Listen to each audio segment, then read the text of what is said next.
Today I'm going to review the Specialized Turbo Tero 5.0, which is sitting behind me right now. It's sort of a do-it-all on-road, off-road, class 3 e-mountain bike, full power, and as you can see it's set up for really doing adventure, and that's what we're going to do today.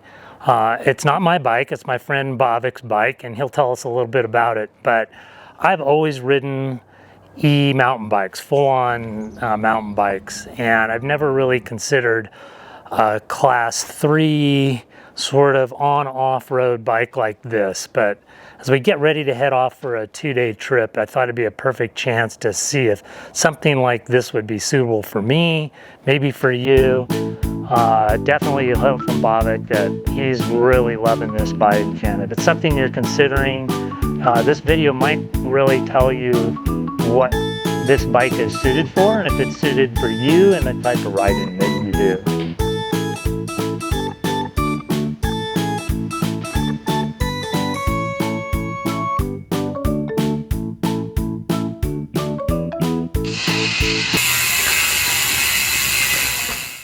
As I mentioned, we're going to hear from Bavic, who has been riding this bike for quite some time.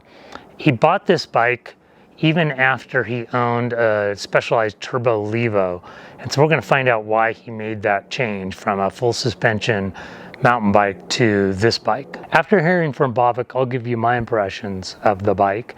I rode with Bavic for 2 days from here in Truckee, California to a small town of Loyalton, and I'll let you know whether this is a bike that I would buy. But first, let's hear from Bavic, and while you're at it, please subscribe to the channel. I'd never had a hardtail before. I've only had full suspension bikes or like gravel and road bikes.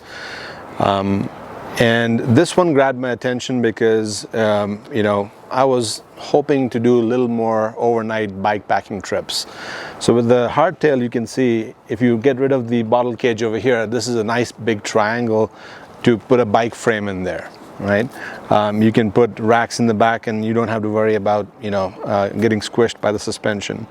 It has just amount of travel in the front to soak up the bumps. It's full powered. It's the latest 2.2 turbo motor, which a bunch of innovations such as, you know, a charging cable, a USB-C charging cable out of the head unit over here, so you can charge your devices like your cameras or your lights, your phone. So it's a relatively inexpensive bike in the lineup, and it's a do-it-all sort of adventure bike.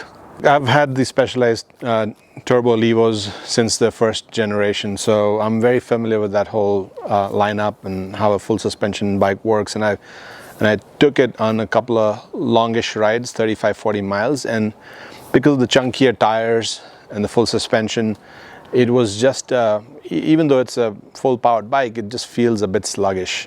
And I wanted something more snappier where, you know, and the hardtail actually does that for you.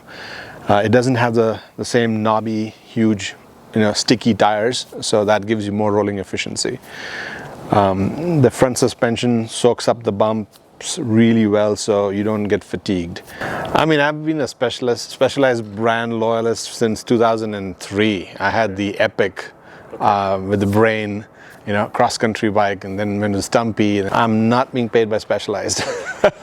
I'm riding this bike a lot more since I got it last year than my full suspension Levo.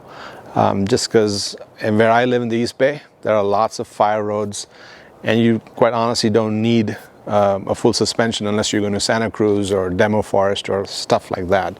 So this has become my everyday go-to bike, whether I'm taking my kid to school in the trailer, whether I'm, you know, going for my grocery shopping to the farmer's market, or I'm doing a 2-day bike packing trip with you.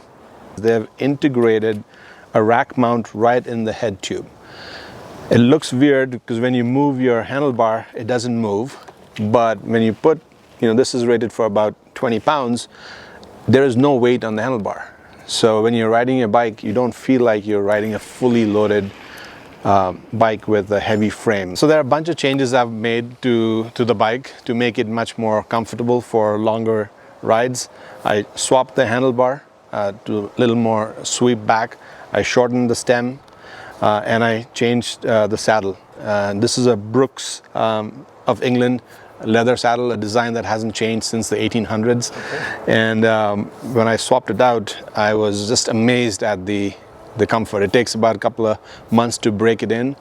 It is super duper comfortable. So to one of the earlier questions about, you know, how is this similar to a mountain bike?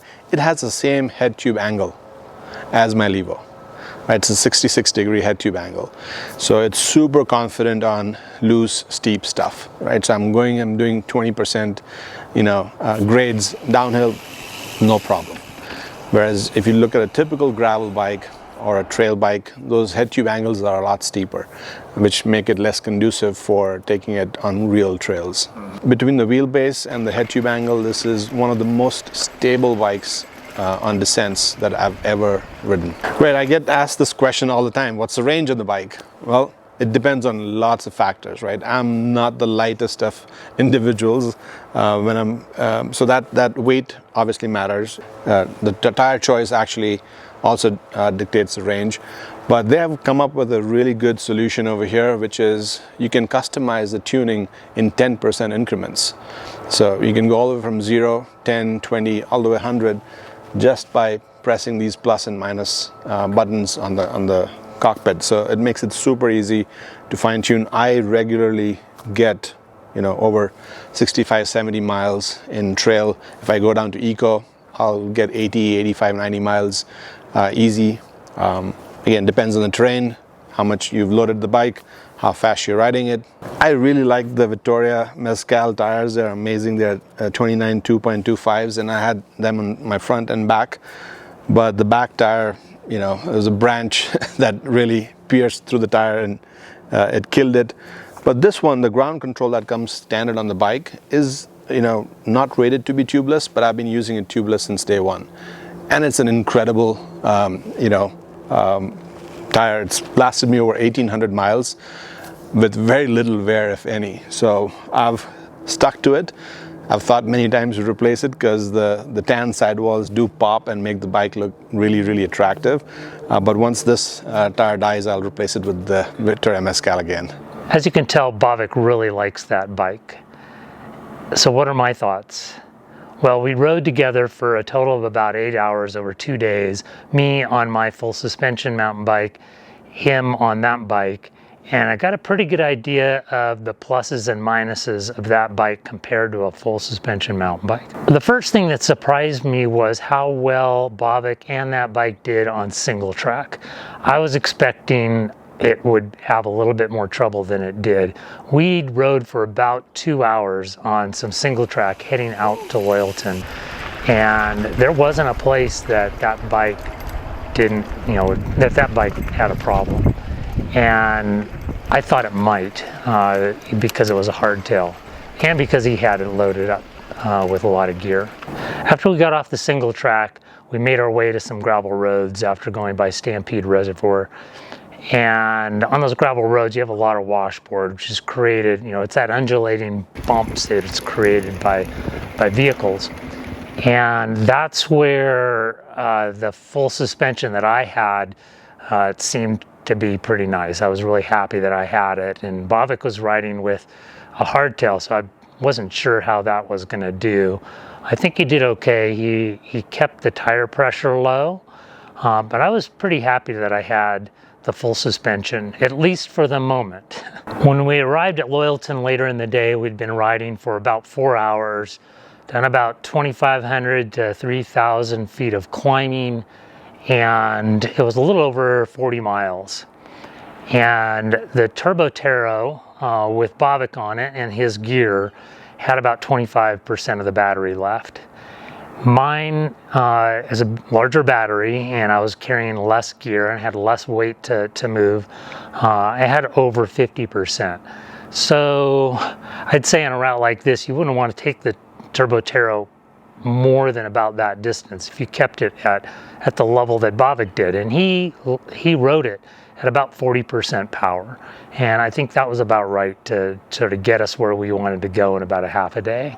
We had a great stay in Loyalton. I didn't know what to expect. We stayed in a hotel called the Gilded Drifter Inn, which is a very old hotel, but it was cleaned up really nice. The floorboards creaked as you were walking through, which was kind of cool. And there was a restaurant next door called the Drifter's Table, which was fantastic. I, in fact, am going to go back there. I'm going to drive there with my wife and have a dinner because it was that good. After a good night's sleep, we got up the next morning, went to the only breakfast place in town, got ourselves filled up with food, then jumped on the bikes and headed back out of town and back up towards Truckee.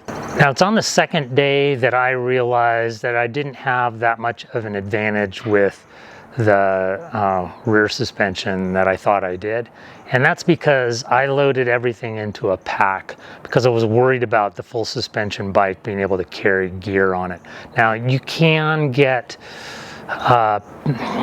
bags that will go on a full suspension bike and just keep the seat all the way up so that the seat's not going to hit, you know, the stuff you have packed under the seat's not going to hit the tire when the suspension compresses. But I didn't do that.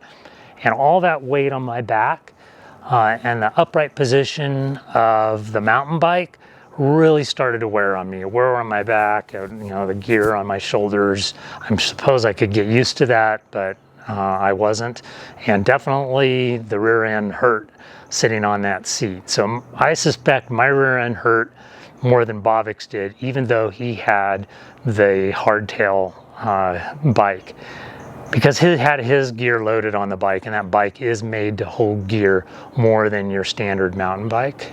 So my impression of the Turbo Tero is it is really well suited for the type of trip that we did and for the kind of riding that Bavik does, which is around town, helping with the kids, kind of going anywhere on fire roads, and doing a 2-day trip, packing your gear on it. It really works out nice, better than the mountain bike that I have, I think. And if I was Bavik, that's probably the bike that I would use the most. Would I buy that bike? Well, I live in the mountains. I do mostly mountain bike riding. I've done one of these trips. I'll probably do a few more, but I'd probably pack it on my mountain bike a little bit better than I did this time. I wouldn't go to the expense of getting the Turbo Tero because I wouldn't be riding it as much as Bavik rides it. But if you've kind of rider that Bavik is, I think it's a great choice. Don't forget to subscribe to the channel, and I'll see you next time.